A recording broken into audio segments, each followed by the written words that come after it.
নমস্কার, শেয়ারবাজ থেকে আমি শাশ্বত মিত্র। আমার এডুকেশনাল চ্যানেলে আপনাদের সবাইকে স্বাগত। নিফটি কারেক্টিভ হয়েছে আজকে একটু 124 পয়েন্ট, আপনারা সবাই দেখছেন। কালকে 192 বন্ধ হয়েছিল। আপনাদেরকে বারবার বলেছিলাম যে 100-র ওপরে হচ্ছে ব্রেকআউটের নিয়ম হচ্ছে দুটো ক্লোজিং হলে ভালো হয়। একটা ক্লোজিং অনেকটাই ওপরে দিয়েছিল, কিন্তু আজকে 100-র ওপরে ক্লোজিং দিতে পারলো না। 100-র নিচে সাধারণত পরপর দুটো ক্লোজিং যদি না ব্রেকআউট লেভেলের ওপরে হয়, আমরা সাধারণত ফলস ব্রেকআউট কথাটা বলে থাকি। এবং খুব কাছে থেকে মার্কেট নতুন হাই করতে পারেনি। 277 ছিল মনে হয় নতুন আগেকার হাই, যেটা 24 বা 27 সেপ্টেম্বর 2024 হয়েছিল। এবার মনে হয় 243 আপনার হাই করেছিল, 243 বা 246 কিছু একটা হবে গতকাল।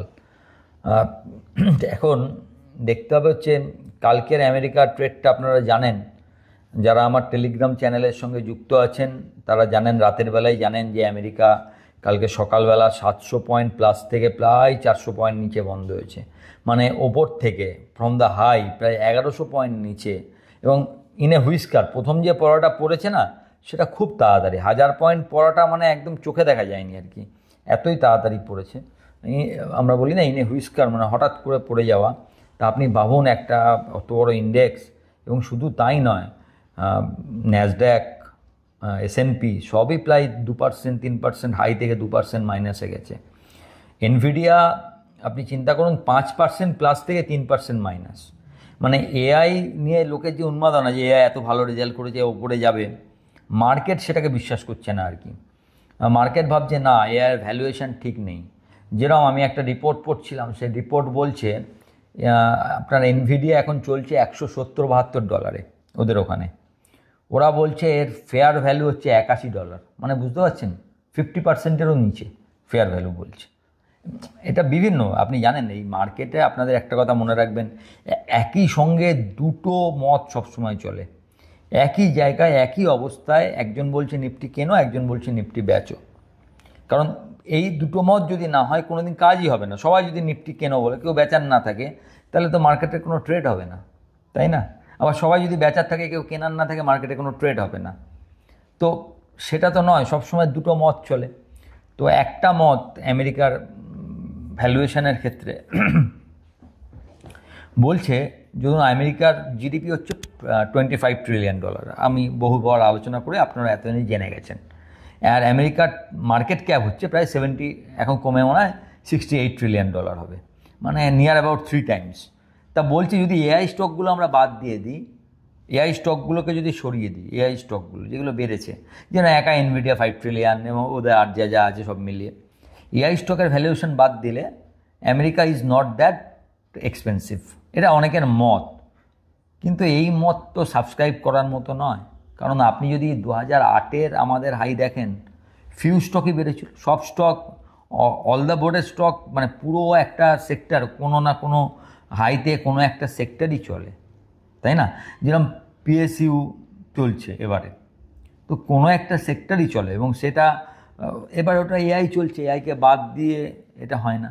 দ্বিতীয় কথা হচ্ছে, শুধু এআইয়ের জন্য যদি পড়া হয়, শুধু এআই, ভালো করে বুঝবেন ব্যাপারটা, আমেরিকা যদি শুধু এআইয়ের জন্য পড়ে, এটা খুব একটা হার্মফুল হবে না আমাদের ক্ষেত্রে। যদি শুধু এআই হয়, সেক্ষেত্রে every dips is a opportunity to buy, যদি শুধু এআই হয়। কিন্তু আমি কিন্তু এই মতে নেই যে শুধু এআইয়ের জন্য পড়ছে। In a whole America is not in a good position. প্রথম কথা হচ্ছে, আপনি ট্যারিফ চাপিয়েছেন, ইনকাম করছেন, ভালো কথা, অন্য দেশ আপনাকে ট্যারিফ দিচ্ছে। ট্যারিফে যদি দামটা বাড়ে, তার মূল্য কাকে দিতে হচ্ছে? আমেরিকায় কি আপনি মাল কিনতে যান, না আমি কিনতে যাই? আমরা দুজনের কেউই যাই না। তাহলে আমেরিকায় কারা মাল কেনে? আমেরিকানরা মাল কেনে। তাহলে আলটিমেটলি ট্যারিফের জন্য মূল্যটা কে দিচ্ছে? কোনো কোম্পানি, ধরুন আমার একটা কোম্পানি আছে, আমি আমেরিকাতে কোনো মাল বেচবো, আমার ওপর 25% ট্যারিফ লাগানো হয়েছে। তো আমাকে ফার্স্টে ট্যারিফের টাকাটা আমেরিকান গভর্নমেন্টকে দিতে হবে। তা আমি কি আমার লসে মালটা বেচবো, না আমি ওই মালের দামের ওপর 25% চাপিয়ে দেবো আমার প্রফিট রেখে, তাই তো? As simple as that. তাহলে আলটিমেট কে বিয়ার করছে পয়সাটা, কারা বিয়ার করছে? তো সেই হিসাবে এবং আমেরিকার যদি আপনি দেখেন রিটেল লোন, আমি বলছিলাম না যে একদিন আপনাদের সঙ্গে আলোচনা করতে করতে আপনাদের সঙ্গে বলছিলাম, আমরা যখন কোনো কিছু দেখি একটা দেশের কি অবস্থা আছে, তখন আমরা সাধারণত 4টে ব্যালেন্স শিট দেখি। একটা হচ্ছে কর্পোরেট ব্যালেন্স শিট, একটা হচ্ছে রিটেল ব্যালেন্স শিট, একটা হচ্ছে গভর্নমেন্টের ব্যালেন্স শিটটা, মানে গভর্নমেন্ট কী করছে, আর হচ্ছে ব্যাংকের ব্যালেন্স শিট। এই 4টে হচ্ছে আমাদের মেন দেখার জিনিস। আমেরিকার এই 4টের মধ্যে 3টে খারাপ আছে।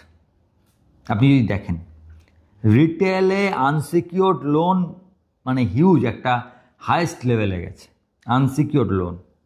যদি মানি প্রিন্টিং মানে দুটো ওয়ার্ড আছে জানবেন, আমি আজকে আবার আপনাদের বলছি এটা বোঝাবার জন্যে, এখানে দুটো মেন ওয়ার্ড মনে রাখবেন, কোয়ান্টিটেটিভ ইজিং আর কোয়ান্টিটেটিভ টাইটনিং। ইজিং মানে হচ্ছে যেখানে মানি প্রিন্ট করে আপনাকে পয়সা দেওয়া হয় যাতে ইকোনমি আস্তে আস্তে ঠিক হয়। এই যে এটা চলছে, এটা কিউই চলছে, কোয়ান্টিটেটিভ ইজিং চলছে, এখনও মানি প্রিন্ট হচ্ছে। কিন্তু এরা মানি প্রিন্ট তো একটা অসম অবস্থা সৃষ্টি করবে এবং এটা পুরোপুরি অর্থনীতির ব্যাপার। আমি এর বাইরে কি করবে সেটা বলছি। এই ইনফ্লেশন বাড়িয়ে দেবে, ফলে আবার আপনাকে সেই কোয়ান্টিটেটিভ টাইটনিং সাইকেলে আসতে হবে। এটাই অর্থনীতির নিয়ম, এটা একটা সাইকেল। একবার কোয়ান্টিটেটিভ ইজিং একটা সময়ের জন্য ভালো, তারপর কোয়ান্টিটেটিভ টাইটনিং আসবে। যে মুহূর্তে টাইটনিং আসবে, যে মুহূর্তে মানি প্রিন্টিং বন্ধ হবে, দেখবেন ব্যাঙ্কগুলোর অবস্থা ভালো থাকার কথা নয়। মানে আমি তো আমেরিকায় গিয়ে নয়, আমার আমি যে রিপোর্ট অনুসারে যা বলছি, অ্যাকর্ডিং টু বিভিন্ন রিপোর্ট, আপনারাও সেই রিপোর্টগুলো সমস্ত পাবেন। এই কিওয়ার্ডগুলো টাইপ করবেন, আমেরিকার ইনফ্লেশন, আমেরিকার রিটেল লোনের অবস্থা, এগুলো আপনি নিজেও, আপনার যদি ইচ্ছা থাকে, আপনার যদি এগুলো দেখার ইচ্ছা থাকে, আপনি টাইপ করবেন, আপনিও পাবেন। তো সেইটা দেখে যে রিপোর্ট, তাতে আমেরিকার অবস্থা ভালো নয়। তারপরে ভ্যালুয়েশন সব মিলিয়ে। কিন্তু যদি শুধু এআইয়ের জন্য আমেরিকা পড়ে, আমরা খুব একটা এফেক্ট করব না, এটা স্বাভাবিক। যদিও আমরা কি লেভেলের নিচে দাঁড়িয়েছি, আমরা আপাতত এটাকে ফলস ব্রেকআউটই বলতে হবে টেকনিক্যাল অনুযায়ী। কিন্তু আমাদের খুব একটা এফেক্ট হবে না। খুব একটা এফেক্ট হবে না মানে কি, কত দূর হতে পারে? 25,700 হচ্ছে এই আপ মুভের স্টপ লস। মানে যদি 25,700 না কাটে, তাহলে এই সাইকেলেই আমরা নতুন হাই দেখতে পাবো। বোঝা গেল? 25,700 যদি কেটে যায়, তাহলে বুঝতে হবে এই মুভে আমরা পেলাম না। একইভাবে ব্যাঙ্ক নিফটির ক্ষেত্রে সেটা 58,200 ধরুন, এখন 58,900 রয়েছে ব্যাঙ্ক নিফটি। বন্ধ হচ্ছে 58,867, মানে 800 পয়েন্ট 900 পয়েন্ট হাতে আছে। নিফটির ক্ষেত্রেও প্রায় 365 পয়েন্ট হাতে আছে, 368 পয়েন্ট হাতে আছে। এটা আমাদের হাতে আছে। এই জায়গা থেকে আপনাকে চিন্তা করতে হবে মার্কেট কোন দিকে যেতে পারে। কিন্তু যদি আমেরিকা বাকিগুলোর জন্য পড়ে, যেরকম আজকে একটা জিনিস হয়তো দেখেছেন, সম্ভবত আজকে টাকা নতুন হাই করেছে, মানে নতুন লো করেছে আর কি, ডলারের অ্যাসপেক্টে। এখন এই dollar rally is not good for any market. Commodity মার্কেটের জন্য ভালো নয়, ক্রিপ্টোর জন্য ভালো নয়, সোনার রূপের জন্য ভালো, বুলিয়ান মার্কেটের জন্য ভালো নয়, আর ইমার্জিং মার্কেটের জন্য তো ভালো নয়। এতদিন কি ছিল, আমরা একটা বিস্তীর্ণ সময় দেখেছি যে ডলার $100 নিচে ছিল। আবার একটা টাইম দেখেছি যখন $110 কাছে ছিল। এখন সবে গত 2-3 দিন ধরে $100 উপরে ট্রেড করছে। এটা যদি কখনো 102 ছেড়ে যায়, 102-এর ওপরে যায়, তাহলে আমার মনে হয় ইট ইজ বেটার টু, মানে আপাতত মার্কেটে একটু সরে থাকাই ভালো for the time being. Long টার্মের জন্য যারা পোর্টফোলিও 5 বছর 10 বছরের জন্য বানিয়েছেন, তাদের জন্য কিচ্ছু নয়। দিস প্যাচ যেরকম যে কোনো ক্রিকেটারের জীবনে একটা টাইমের 10-15 বছর টাইম নেয়, 6 মাস 4 মাসের 2টো সিরিজ, তার হয়তো ব্যাটে রান এলো না, মার্কেটও তাই এরকম আসবে। আপনি 2020 দেখেছেন, 2018 যারা কেনা ছিল, 2020 দেখার পর 2023-24 গিয়ে তারা তাদের শেয়ারের দাম 4 গুণ পেয়েছে। তো দিস হ্যাপেন্স, এটা ভয় দেখানোর জন্য নয়। কিন্তু আমরা যারা ট্রেড করি, যাদের প্রতিদিন লেভারেজ নেওয়ার অভ্যেস, তাদের জন্য এই সময়টা খুব খারাপ। কারণ তারা লেভারেজ নেয়।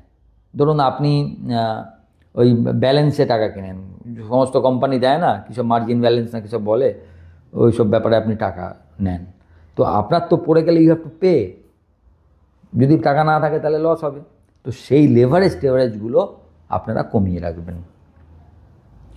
এই সময়ে পজিশনের এদিক ওদিকটা খুব বেশি, মানে আজকে উঠলো কালকে, আপনি আজকে ভাবছেন যে মার্কেট নেগেটিভ হয়ে গেল, যদি কোনো কারণে আজকে আমেরিকান মার্কেট আবার ঘুরে দাঁড়ায়, কালকে কিন্তু আবার 100-র ওপরেই নিফটি খুলবে, এটা মাথায় রাখবেন। মানে ইউ আর নট শিওর যে মার্কেট কোন দিকে যাচ্ছে।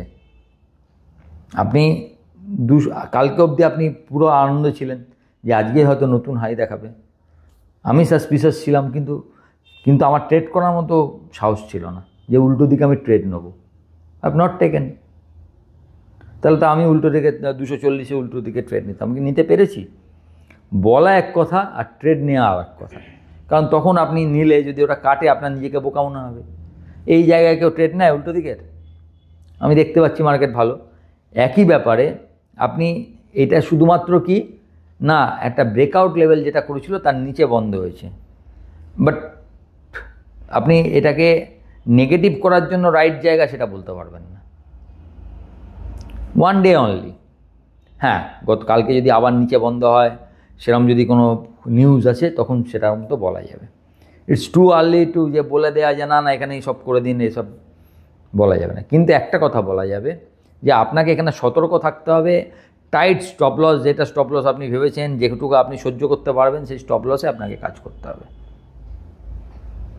কারণ আপনি জানেন না কি হতে চলেছে, কোন দিকে যাবে। প্লাস হচ্ছে ধরুন আমরা যে টাইমটা আছি 21 তারিখ, সেকেন্ড হাফ অফ ডিসেম্বর, মানে 15 তারিখের পর থেকে সাধারণত এফআইআররা বড় ট্রেড নেয় না। আমি সাধারণত কথা বলছি।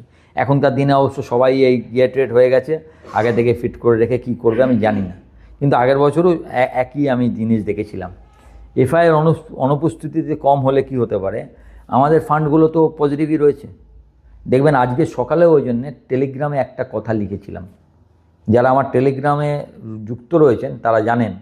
আমি লিখেছিলাম যে আগের দিন এত বাড়া সত্ত্বেও, 190 বন্ধ হওয়া সত্ত্বেও এফআইআই বা ডিআইআই বাই, গতকালও টেলিগ্রামে আপনাদের দিয়েছিলাম, সেইটাকে সিগনিফাই করছে না। মানে হ্যাঁ এত বেড়েছে, এত হয়েছে, কিন্তু তত বাই নেই, মাত্র 100 কোটি 200 কোটি বাই, অথচ এত বেড়ে গেছে।